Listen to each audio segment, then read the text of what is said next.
Call this meeting to order. Let us take a moment for silent prayer and reflection.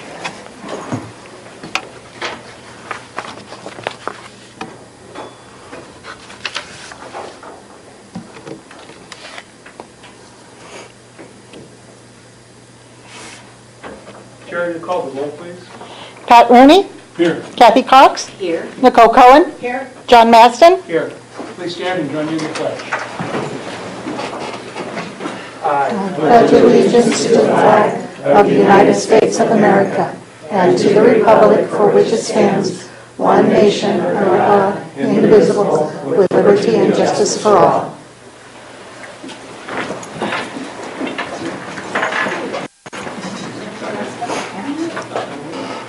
I will entertain a motion to review and accept the agenda. I make a motion to review and accept today's agenda. Second. Pat Rooney. Yes. Kathy Cox. Yes. Nicole Cohen. Yes. John Maston. Yes. Thank you. Before we get into it, do you want the mics up here on for those in the audience, or can you hear us okay? You're fine here. Okay. Item 3 on our agenda is preliminary audit wrap-up with auditors from Untitled Company, PC. Mr. Murray. Mr. President, members of the board, it's recommended that we have a discussion presentation with members of Heinfeld Meach who are in attendance this morning. I'd like to turn the time over to Melanie LHUSD once you approve for that, and she will present to the board the current progress and state of the audit to this point. This being a work session, we won't put in a motion on the floor, but we're happy to hear from you. All right, I'm going to try and move so I'm not standing like right into the blinding light. Hopefully everybody can hear me okay. First off, I want to start by thanking you guys for having us. This is always a enjoyable experience for us. I know that maybe people who have to sit on the other side of the audit aren't quite as enjoyable about it, but we love coming here. We think you guys do a great job and always take care of us, get us what we need, and work very well with us, so we appreciate that. I did want to take just a moment and introduce my crew, so and then they're going to run away, and eventually I'll figure this thing out too. We did have 4 of us here total for this trip. Our engagement partner went home early. He had some family obligations, so he went and took care of those and did not drive back at 6 o'clock this morning, so left me to do this alone. But I also have Bryce Kozlowski and Matilda Pugh who came with me. They've done the bulk of the actual lake work for me this week, so they ran and did everything and tested a million things, and they're actually going to slip out of the room and continue working because we do still have some things they're working on. So this is me cracking the whip. Thanks, guys. Now that we made you come up and be seen. So little quick, this is just kind of a quick blurb about us. We've been doing this for a while now, so you guys kind of know. This is what we do. We do governmental audits and nonprofits. So it's very fun for us. We think it's exciting, so it's good times. I think a few years back I did a really long presentation on this, but just kind of a brief update that, you know, when we come out, we're not really just doing an audit. We're actually doing 3 audits in one. So we're coming in, we're looking at those typical financial items that you see in any kind of audit when you think of like a corporation or a business, where we're looking at the numbers. What's on the financial statements? Is it materially correct? Notice I said materially correct. We don't look for perfection. The kind of audit fees that we would have to charge to look at every single transaction would pretty well take up your entire budget. So we do make sure that everything is materially correct in those financial statements. Then we also have your compliance type audits. So both federal and state. The state is the uniform system of financial records. I think most people that deal with it day to day call it the you suffer, because that's pretty much what you do. And the actual USFR is, you know, I think 300 or 400 pages of a PDF that has all the rules and regulations that you have to follow. And we're looking to answer a 33-page questionnaire that is strictly yes and no questions. So there's not a lot of leeway with there. We can't say, well, overall it looks good, we have to say, well, this one item we looked at was wrong, so we have to put a no. So that's a large part of our audit, is just figuring out how to answer those questions, yes or no. And then you have the federal piece. Anybody who spends more than $750,000 of federal funds has to have what's called a single audit, a federal compliance audit. And there we're looking at different major programs where we're reviewing to make sure that the federal dollars are being spent and accounted for in the way the federal government wants. So a lot of moving pieces in there. We did split this up into 2 visits this year, so kind of give you an idea of some of the things we were looking at. Under that USFR, this is a lot of the smaller detail type work that we're looking at. So we're actually going and looking at your cash receipts. We're looking at your JTED expenditures. And we're making people pull documents, and we're looking through the backup and saying, okay, you say this is for a JTED, which by the way are now called CTEDs, which are Career Technical Education Districts, I think now. Before it was Joint Technical Education Districts.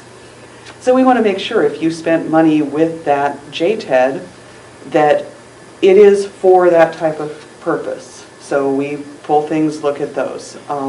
We look at your cash receipts, make sure that when they came into district hands, they got put into a safe location, that then they were deposited in a timely manner, that they're being recorded correctly. All of those kind of fun details. So looked at 1 million of those between the 2 trips, I feel like. I'm sure you guys have pulled a lot of documents for us. So, federal compliance this year was Title I, and we actually have guidelines from the federal government that specify what we have to look at. So when we evaluate which programs we're testing, it's what's called a risk-based assessment. We go through and determine which programs have the most money coming in, which have the highest risk for non-compliance or errors, where there might be problems. So the more complex a program is, the more likely it is that we're going to test it. And I think Title I ends up tested probably every 2 out of 3 years, because it has a lot of moving parts, a lot of things going on with it. So, and you can kind of see some of the things we looked at there. You know, is the money allowable? Did they spend it on the Title I approved type items, where you're really seeking to help better children's education, generally through math and reading or those kind of early intervention programs to help with that. We look at making sure that the money's going to those schools that have the highest need.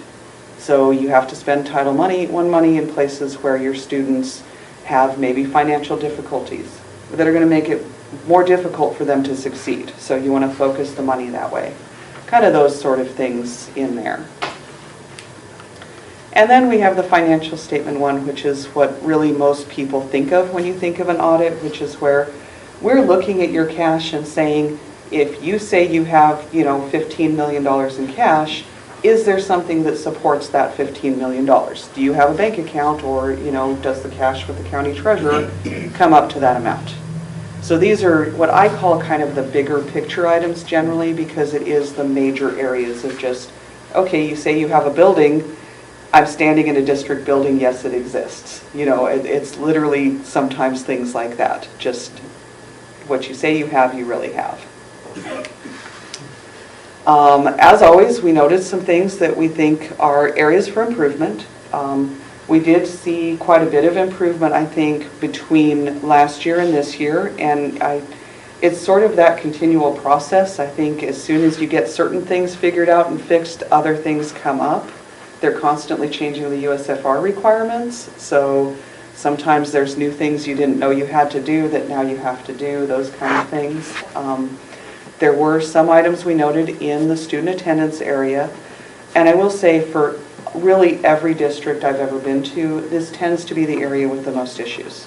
There's so many moving parts, there's so much going on in here, and then you're talking about something done by those people who, they're sitting generally at the front desk of their school, they're dealing with the kid with the, stubbed toe, and the parent that's upset because their child brought home a bad note from the principal, things like that.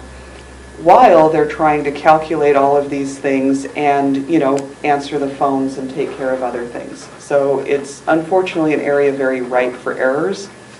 I think, there's some processes that you put into place partway through last year that helped bring some of these numbers down. So kind of audits between the different schools, I think, helped reduce some of this, and I think moving forward you'll see some more improvements on this. So we did have some issues with missing documentation, and these are the kind of things that if maybe it's located at a school site or buried in a box somewhere and you guys can track it down and get it to us before we finalize our audit, we can clear some of this, because it may be that you have it, it just may not be where anybody can easily find it. So, 2 of them we looked at, we were missing the verification of Arizona residency. I don't think either of the students was not an Arizona resident. I think there was other indication they were. It just, there's a particular form that needs to be filled out that we couldn't locate. There were also 5 of the withdrawals where the official withdrawal form was missing. We were able to verify that the students left at a certain date, that all of that was recorded correctly. It's just missing that one signed piece of paper on that. And then on the JTED, so once again, those JTEDs pop up everywhere. These are students that are attending 2 districts, in essence. So they're going to these special technical education classes that are under a different district number. They're going to classes in your regular district number. And for some of those, we just couldn't get to the same calculation that was showing up in there. I think we are still working with your attendance people to try and figure out, because very simply, I could be missing one piece of paper that answers it all. Maybe the kid came in at 8 a.m., left at noon, but then came back at 1. Well, I have the piece of paper that shows they signed out at 8, but I don't have the one showing where they came back at 1. Those kind of things. It's where we could fix those very easily. So I expect to see that one change a little bit. It's also, in total, the net effect isn't very significant. So, and we're not seeing this across the board at every school for everything. So I think that's kind of a good sign it's moving the right direction. We also looked, like I mentioned, at cash receipts. So there were a couple little things here. And this is actually, the 2 items listed are the same for both bullet points. So these 2 particular cash receipts were missing a handwritten receipt. That wasn't written out and handed out to somebody. And then in addition to that, there was no reconciliation to say that you took in 10 $1 bills and you deposited 10 $1 bills. Now, that doesn't necessarily mean there's any cash missing. These were obviously recorded. We could identify that they were recorded in the right place, in the right account. There's just a paper trail that ended up missing on those 2. For stewardship are really those items where you're tracking what I call like mid-level items. So computers, smaller equipment, things like that are not a fixed asset. It isn't one of your buses or something. They're smaller things that can end up moving a lot or, potentially walking away, I guess. And one of those requirements is you have to have those tagged and then listed on an inventory. And you should be able to look at the list and then take that list and walk into a building and go into that room where that says it is and find it. So for 2 of 3 that we selected, we couldn't find them in that location. So, and obviously we're still kind of working out some of those details, but doesn't necessarily mean they're missing. It just means they weren't where we expected to find them. And then we also look at kind of your supplies inventory. So things like, parts for the transportation department to work on a bus, or cleaning supplies, or in the bookstores, it's like the t-shirts, items like that. And so some of those inventory listings, this is a very specific USFR question. It's not something that would have any bearing in any other kind of audit, but they don't have page totals, and some of them didn't have the purchase document numbers. So those like I say, it's a really specific question we have to answer, that they're all supposed to have that, and some of them did not. And then one of the other questions is that you're supposed to have written instructions that are provided to anybody conducting the inventory. So instead of just saying, hey, go count the items, you should have a written document that states you need to go out and count these items and mark them down on this piece of paper.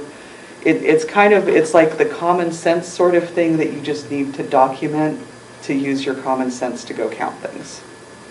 So once again, something that in a normal audit, like any kind of corporate audit, nobody would even have thought of this. Like, this isn't something to be concerned about other than USFR question.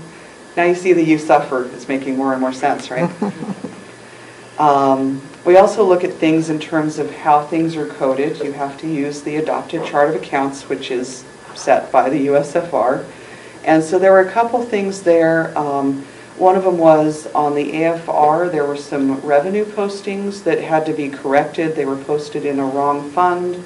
So then it was corrected, and it was corrected appropriately into the right fund, but the coding that was used was not the right code. So the money's there, everything is there, it's just the wrong code was used in moving it.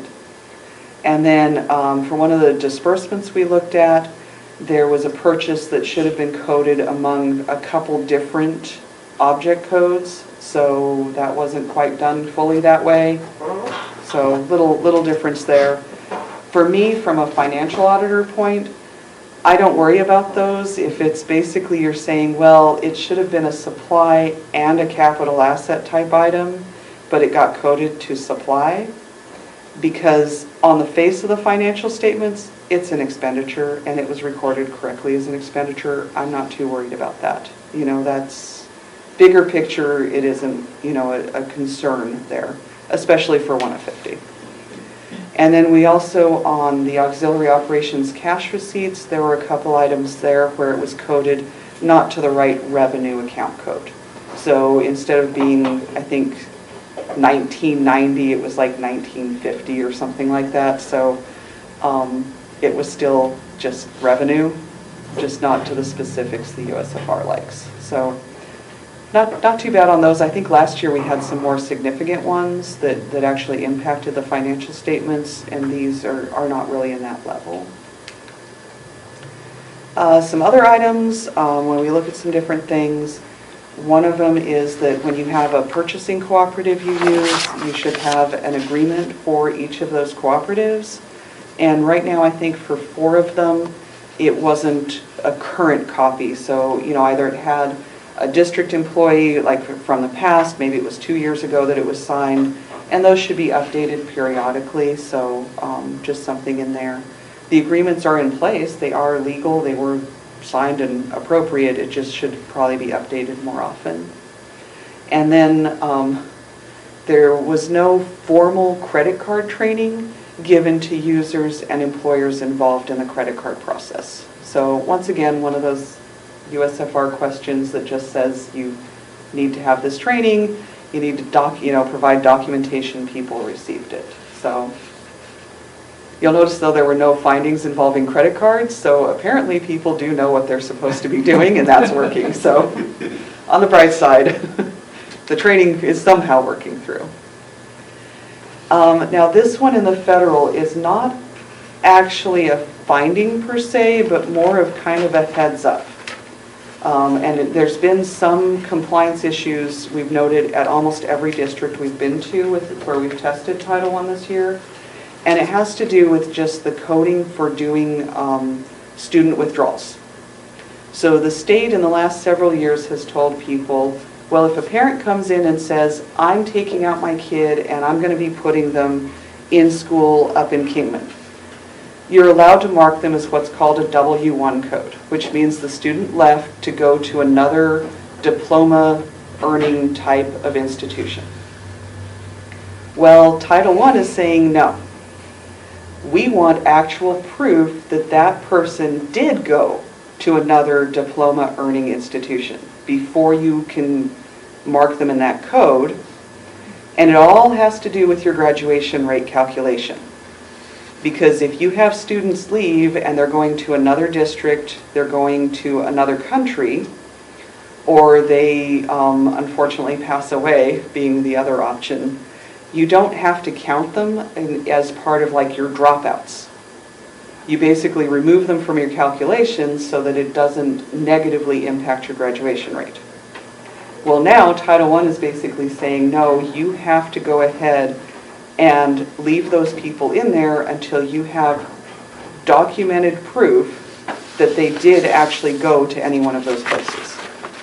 So kind of a heads up, it may end up throwing off some of those graduation rate calculations, because as you're waiting for that information to come in from another district to say that kid actually showed up, or you're trying to get that information from another state or another country, it's going to impact those graduation rates. So kind of a word of warning on that one. Do you happen to know if it's only if you use a W-1, a W-21, or a W-8? Because we can't leave kids in that are gone, so are we allowed to use other exit codes and those until we know for sure they've moved to Kingman and we get the paperwork and then we can update it? You have to use a W-4. Okay, so that they Until. can use a W-4 till they get the request from the other school. Yep, and if then they it gets never moved get the to whatever. request, like if the student moves out of country, we will never get a request for the Right. records. So do they have to remain? They remain a W-4. Oh, that's not good. Well, and that's, now you see why I'm saying that your graduation rates are going to be impacted, because that's going to show as though that child dropped out. They didn't. I mean, presumably they're going to school in whatever country they went to, but it's going to show as a dropout. So this is kind of a heads up for maybe ways to, you know, approach that. We're seeing that any area with a lot of like migrant workers is showing a huge, huge impact on this. Because you figure, you know, you get kids coming in, they're going to school while their parents are working in whatever is being picked during that time of year, and then they're moving to California to follow the next crop. And so then all of those are showing as dropouts because you're not getting information from California. So it is showing an impact on that. Yes? So does it have to be physical verification, in other words, written? Yes. But like when they say documentation that they are in an approved homeschool, can you go through, now all kids that are in homeschool, that should be documented at the county superintendent, right? Yes. So that would be okay to use that? That would be okay to use that. Something that shows. Or have something from the people who are supplying the homeschool type of thing, right? Right, well, because they have to be able to show they're in an approved homeschool. Okay, okay. What's an improved homeschool for the county? That's not a requirement. When a parent chooses to file the affidavit, that's only requirement is they file an affidavit with. Right, and that's an approved homeschool. Ah. Yes, so as long as they have an affidavit. So, you know, like I couldn't just be like, oh, you know what, I'm going to homeschool my kid, so I'm pulling them out and never sign that affidavit, because then technically they're not going to have the option to get a diploma, which you can kind of do through homeschooling in some weird way. I'll admit I'm not a homeschool expert, so, but as long as I sign that affidavit, then the state calls that good. That's. But you know, there is no enforcement No. of that in Arizona, and years ago there was some minimal incentive because homeschooled children were required to come in and take the California Achievement Test or the Iowa Basic, and they came into the school during that time and took it. That was a requirement. Now that has dropped off, so I don't see how we can be. Well, and that's where unfortunately then those kids are going to count as dropouts from your program, as far as we understand it right now under the Title I guidelines. So Melanie, in terms of this, because our district receives Title I funding, even though our high school does not, we must calculate the graduation rate using those codes. Yes. And that will be then read by the state to do our graduation rate at the state level. So if you had a district that didn't receive Title I funds, they would not have to do that and could in fact show different rates for graduation because they could continue to use the W1 code. Yes. Theoretically. I do not know of a single district in this state that does not receive Title I funds. Cave Creek? Really? I don't know, do they? I think they do. Oh, good, okay. Yeah. And then, of course, charters. Yeah, and the charters. And the So the charters, but then the charters have a whole different set of rules. They even fall under a different USFR set of guidelines. So they're already on their own, they have their own things. So essentially, this affects every district in the state. Yes, yes, to some degree or another. Yeah, Thank you. sure thing. So in the financial statement, like end of things, the only thing we really noted that has any kind of financial statement concerns is there is a slight difference between the county reconciliation that they haven't been able to work out. I know that Kelly's been really fighting in on this. From our perspective, this is what we consider an immaterial difference. And I know most of you are looking, and on a personal level, I'm looking at that going $8,000 seems like a lot. Compared to $25–30 million of cash, it's really not. This is like having, say, a $1.50 difference on my personal checking account. So where I probably wouldn't really worry, well, I'll be honest, I don't reconcile my personal bank account to the penny. I'm good if it's within $1. It's kind of in the same range. Like we consider this still, it's materially correct. Obviously this is something they're trying to work down. We want to work down. We also don't want to delay putting out your financial statements and finishing your audit for something that will not impact the actual bottom line of the financial statements. So, there's kind of a decision there where we're kind of writing up the exception. That's in there. This still gets fixed within the next month. Great, we remove it off of that USFR and it's gone completely. If it gets fixed 6 months from now, great too. That's, and I from having spoken to Kelly and working with her on this, I believe that she's going to keep working this till it gets fixed. So, and definitely not of the level of concern as it was several years ago, where, this was more in the $100,000 to $200,000 range that you're trying to track down. This is a much less significant amount. So is this something that happens through disparate accounting systems? Yes. So part of this is when we're talking about this reconciliation, you have your accounting software, which this is based on the IFAS software. So this is last year's software, where you have a certain amount listed as your balances for each and every one of your, 40 funds, something like that, 30 funds. So then you take and compare all of that to what the county school superintendent says you should have in cash, based on what they've processed in terms of revenues and checks out and things like that, which is also then compared to what the county treasurer says that your account balance is. So this is not necessarily that any money's missing. This is simply a matter of getting what the county treasurer has way over here to what the CSS has processed over here to what you have in your books to figure out where the difference is between them. So I kind of liken it to if you had, say, 10 bank accounts and you were trying to reconcile those with all the activity that your children did on it as well. That's kind of what you're trying to do, is to track down and figure out this difference through multiple accounts with multiple hands touching it. My guess is it's probably somewhere to do with how the outstanding warrants and checks are dealt with, because of course you're showing those as gone. That money's gone, it's paid, it's out the door. The CSS is probably showing most of it is gone and out the door, but they might have a few that they haven't fully processed. The county treasurer thinks they're still sitting there because they haven't seen that check actually come in and clear the bank, so to speak. So, yeah, it's a fun process to try and do this reconciliation. So, well, like I say, much better than I think we'd seen before. I think it's getting really where you want to be, and I think the process is there. For us, our bigger concern is process rather than mistakes, because human errors are going to happen. People are going to make mistakes. That's just part of life.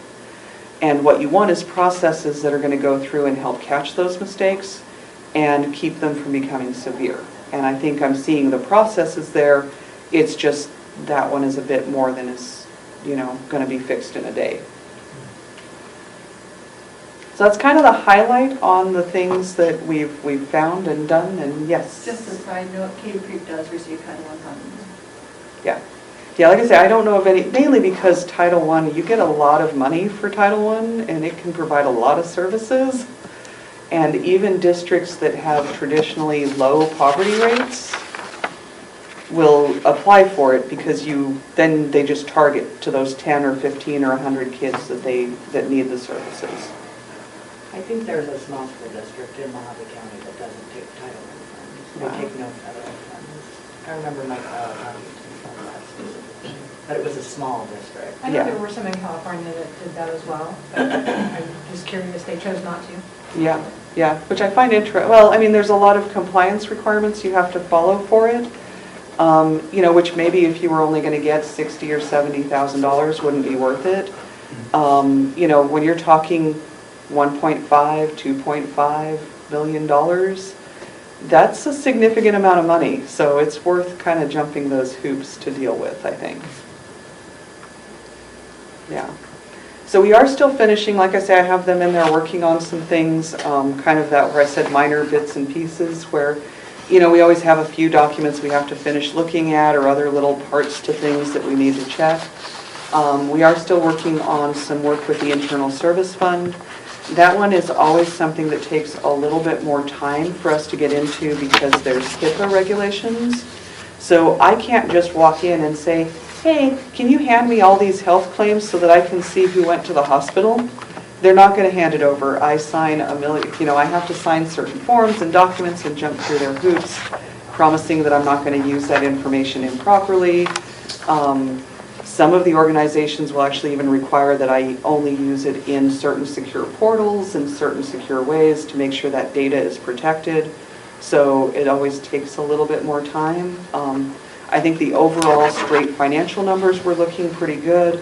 We just like to go ahead and test some more detail to be sure that is accurate. We also look at your AFR and do some detailed test work on that, and I have not finished all of that work yet. That's something we tend to try and do in the office. I have some software programs there that will actually do a lot of the work for me so that I'm not trying to add everything by hand and causing errors on our side. I'd rather trust that system to do it properly for me back there. So a couple little things left, but I think we're overall set to complete and start drafting the report and moving forward on this. That's what's next. We're going to finalize those last few little items. Your comprehensive annual financial report is, he's quick happy here, is due December 31st. I should be able to start drafting it starting this weekend, and our goal is to have a draft out to you within about 3 weeks. Sometimes things throw a kink into that plan. We are looking at Thanksgiving coming up, which always throws things off a little bit, but that would be my goal. Your USFR and single audit reporting package are not technically due till next March. I'm actually trying to get those done at the same time, if I can, as the CAFR report. If not, our goal is normally to have them done no later than mid-January. We like to have those done fairly timely in. They're a little bit more, there's a lot more to that than can be done quickly, unfortunately, but that's kind of our goal on those. I think that's about it. Questions? So when will I know the single audit is usually included in the book, the single audit reporting, correct? No, it will be it is a fully separate package. Okay. So you have the regular internal auditor's report that gets included in the CAFR, where we're saying whether or not we have a clean opinion, and then you have a separate book for the federal compliance part. I'm not talking about reporting, I'm talking about what we get just as a book when it's the CAFR. I could swear there was single audit reporting included. Maybe that was just the way it was put together to include it, I don't know. Yeah.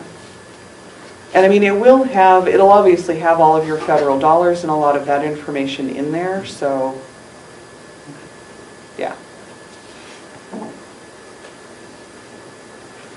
Are the shortcomings, is that across the district, or there's some schools that are doing a real good job? You know, I think there's a few items that are probably school-specific. I would have to go and actually pull those work papers. And we do provide to the business office, we'll provide a detail that lists out exactly, you know, what transactions we looked at, if it's student attendance, which students we were looking at, and what those concerns are. We don't like to present that here because, of course, that's kind of sensitive data to be passing around. So I think he would be able to probably, you know, at a future date provide you with that kind of detail. Some of it is just, it is kind of hit or miss across the district. And like I said, it's human error. So it's kind of one of those things where somebody had a bad day, they missed something, they didn't write out a receipt, or maybe they wrote out the receipt and it ended up dropped under 200 pieces of paper on their desk and might even still be sitting there. That kind of thing can happen. So was there anything real glaring that... You know, I really don't feel like there was. I mean, I really think this is kind of, you're at an area where you just need to tighten some of those controls, maybe work on some of those processes a little more. I think the new financial software will help with some of that. The in-touch receipting software for, you know, where you're bringing in the money for that auxiliary operations and things like that, I think will significantly help, because when you put it into that system, it creates the receipt. And even if you lose the paper receipt, you just print me a new one out of the system. So that I think will help significantly with tracking some of that. The Vision software has like electronic payroll and timekeeping options down the line if you want to go that route. I think that when you can automate a lot of processes, you eliminate the human error. You know, so I think you're going to see some benefits there, although I know it's a little painful to make that transition. So I guess the characterization I'm hearing, and correct me if I'm wrong, is that you're seeing us improve in a lot of our controls and processes, and that's actually creating not only a better overall outcome of the work process, but also starting to eliminate some of the internal human error that's in any system. Yes, yes, absolutely. Do the changes that come through for the USFR, do those come like monthly? Do those come in one policy advisory? Like, I understand the changes, but how often do they? So they'll send a memo sometime during the year, occasionally.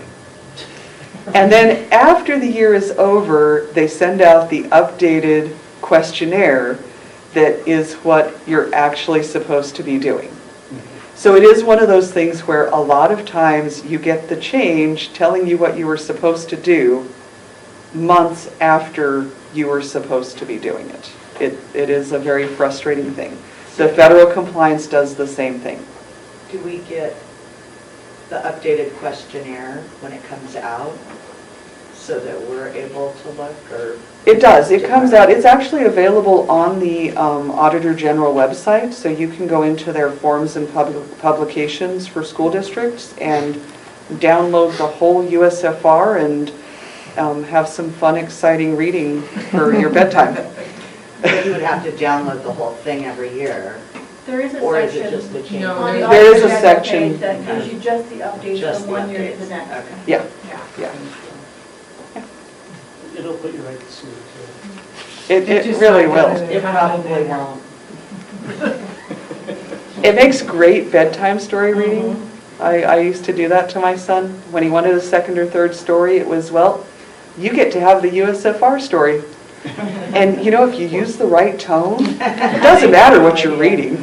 Right. And they just fall right off. It's great. Thank you. All right, thank you. Thank you. I'm going to steal my flash drive and turn this off. All right. You So, can leave it on. I'll just turn off the briefs. I make a motion to adjourn. Second?